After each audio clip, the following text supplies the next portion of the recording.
بسم آبن ولدن منفس قدسن حدا أملاخ أمين فقران أحواتين حاتين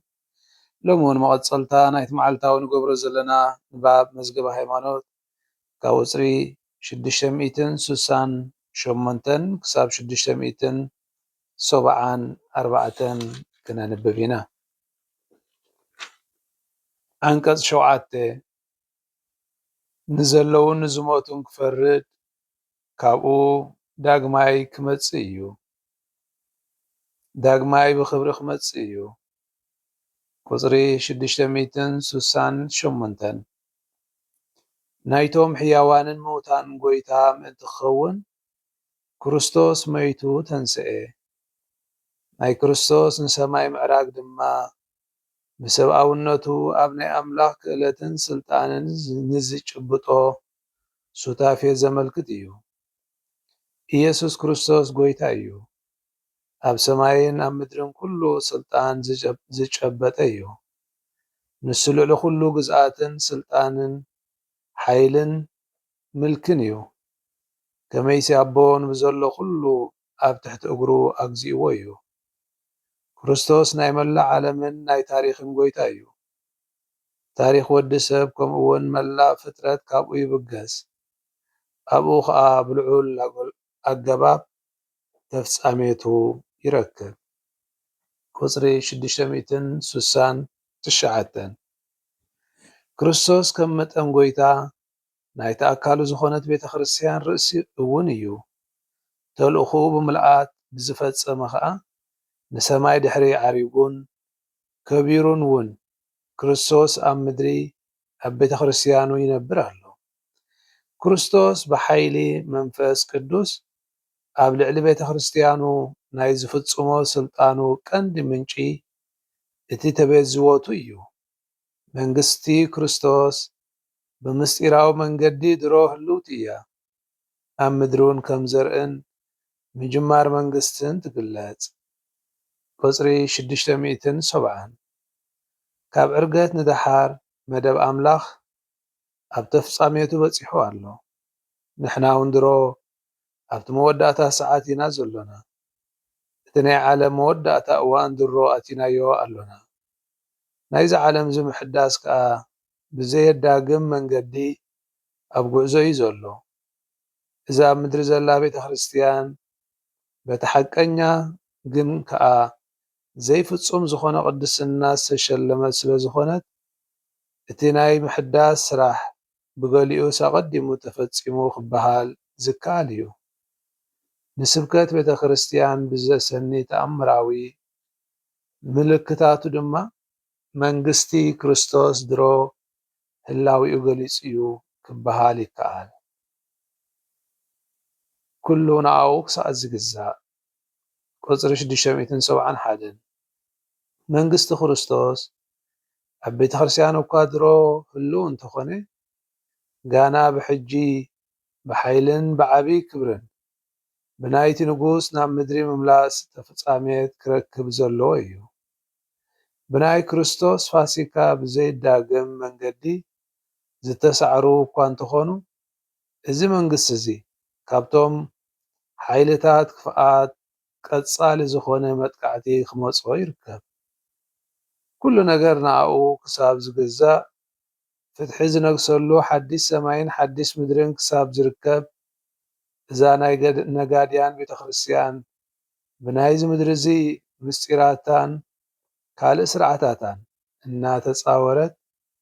ኣብ መንጎቶም ኣነጋግሩን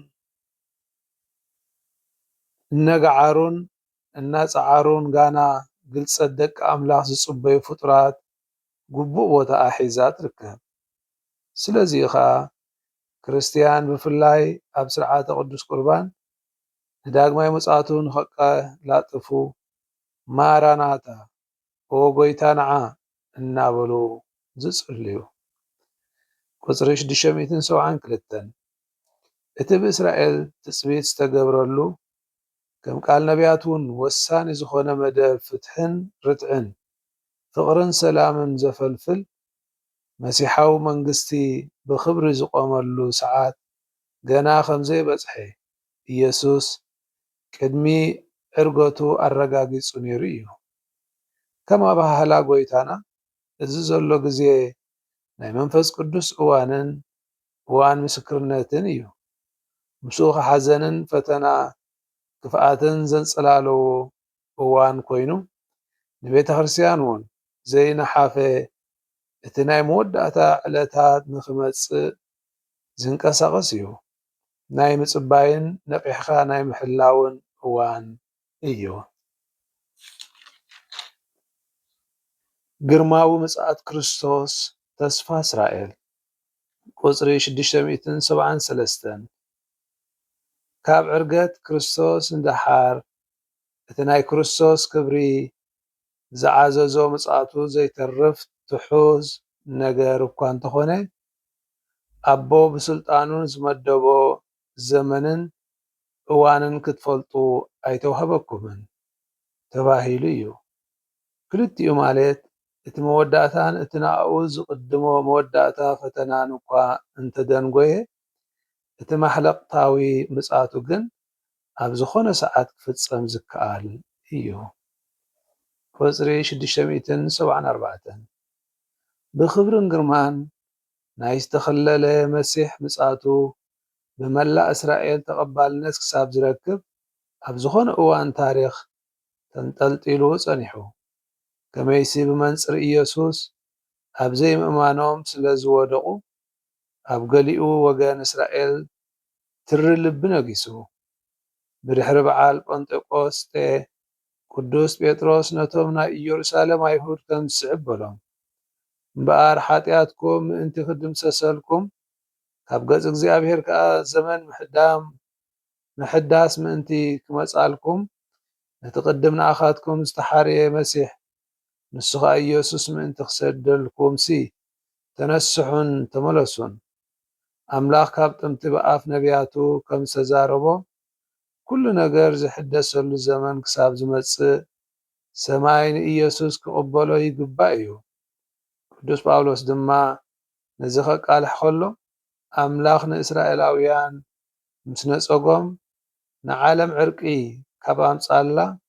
ምስ ተቐበሎም ግዳ ካብ ሞት ናብ ሕይወት ምምላስ እንተዘይኮይኑ ካልእ እንታይ ከየምጻላ? ድሕሪ ናይ ኣሕዛብ ምልኣት ኣሓዝ ናይ ኣይሁድ ኣብ ድሕነት መሲሕ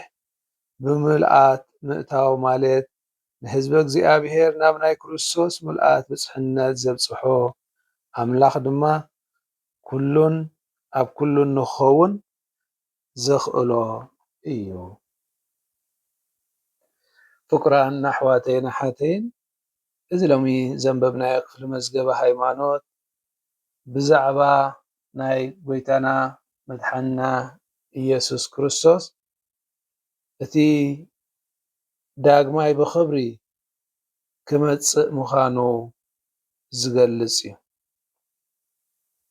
ብኽብሪ ዳግማይ ክመጽእ እዩ ዝብል ብዛዕባ እቲ ክርስቶስ ኣብ ሰማይ ምስ ዓረገ ዘሎ ኩነት ዳግማይ ምጽኣቱ ኣብ ዝግበር ምጽብባይ ዘተኮረ ድማ እዩ። ክርስቶስ ጎይታ ሙሉእ ዓለም እዩ። ጎይታ ታሪኽ እውን እዩ። ምክንያቱ ክርስቶስ ናብ ሰማይ ምስ ዓረገ ኣብ ልዕሊ ኩሉ ፍጥረትን ታሪኽን ስልጣን ዘለዎ ኣምላኽ ምዃኑ ኣመስከረ። ንሱ ንጉስ ኩሉ ፍጥረት እዩ። ቤተ ክርስቲያን ድማ እታ ድሮ ኣብ ምድሪ ተተኺላ ዘላ መንግስቲ ክርስቶስ እያ። ክርስቶስ ከዓ ንጉሳ ይኸውን። ክርስቶስ እምበኣር ብምስጢራዊ መንገዲ ብፍላይ ቅዱስ ቁርባን ኣብ ቤተ ክርስቲያን ይነብር፣ ይገዝኣ፣ ይሕልዋ፣ ይከናኸና፣ ይሓልየላ። ምክንያቱ ንሱ ኩሉ ግዜ ህያው እዩ። መንግስቲ ኣምላኽ ድሮ ጀሚሩ እዩ ግን ኣይተፈጸመን። ምንጻእ መንግስቲ ኣምላኽ እምበኣር ብክርስቶስ ኣቢሉ ኣብ ልቢ ነፍሲ ወከፍና ዝተጀመረ እዩ። እንተኾነ ግን እቲ ግዝኣት ገና ፍጹም መልክዕ ስለ ዘይሓዘ ምስ ሞትና እውን ጌና ምስ ኣምላኽ ንክህሉ ዝገብረና እዚ ምድራዊ ጉዕዞና ስለ ዝኾነ ገና ፍጻሜ ይረኸበን እምበር ኣብዚ ሕጂ ዘለናዮ ግዜ እቲ መወዳእታ ዘመን ኣብ መንጎ እቲ ዝተዓወተ ድሕነትን እቲ ገና ዝቕፅል ዘሎ ክፍኣትን መከራን ኢና ዘሎና ወዲ ሰብ ኣብዚ ምድሪ እዚ ክጓዓዝ ከሎ ኣብቲ ናይ ድሕነት ንምጭባጡ ኢሉ ንመወዳእታ ክበፅሑ ዘለዉ ዕላማ ናብኡ ዘብፅሑ መንገድን ኣብ መንጎ እንዳተቃለሰ እዩ ዝነብር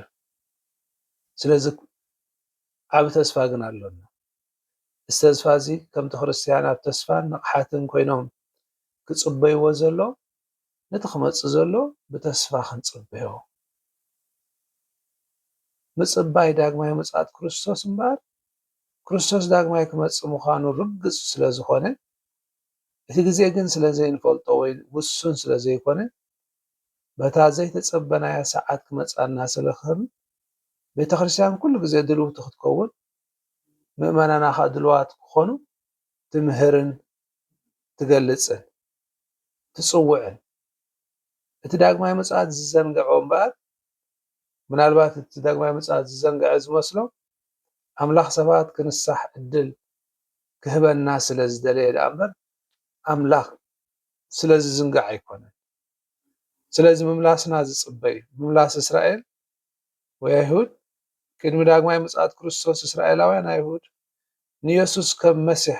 ክቕበልዎ ምዃኖም ቅዱስ መጽሓፍ ዝምህረና ሓቂ ኣብ ሮሜ 11:12-25 ክሳብ 26 እውን ንረኽቦ እዚ ምምላስ እዚ ግን ሓደ ካብቲ ንዳግማይ ምጽኣት ክርስቶስ ዘቀላጥፍ ዓቢ ምልክት ምዃኑ እዩ ዝገልጾ ስለዚ ሕፅር ዝበለ እዚ ናይ ሎሚ ሓሳብና ክርስቶስ ሕጂ እውን ንጉስ እዩ ግን ንሕና ኣብቲ ናይ መወዳእታ ውግእ ክፍኣትን ፈተናን ስለ ንርከብ እታ ቤተ ክርስትያን ድማ ንምሉእ ድሕነት እስራኤልን ንዳግማይ ምጽኣት ክርስቶስን ብተስፋ ትጽበ ስለ ዘላ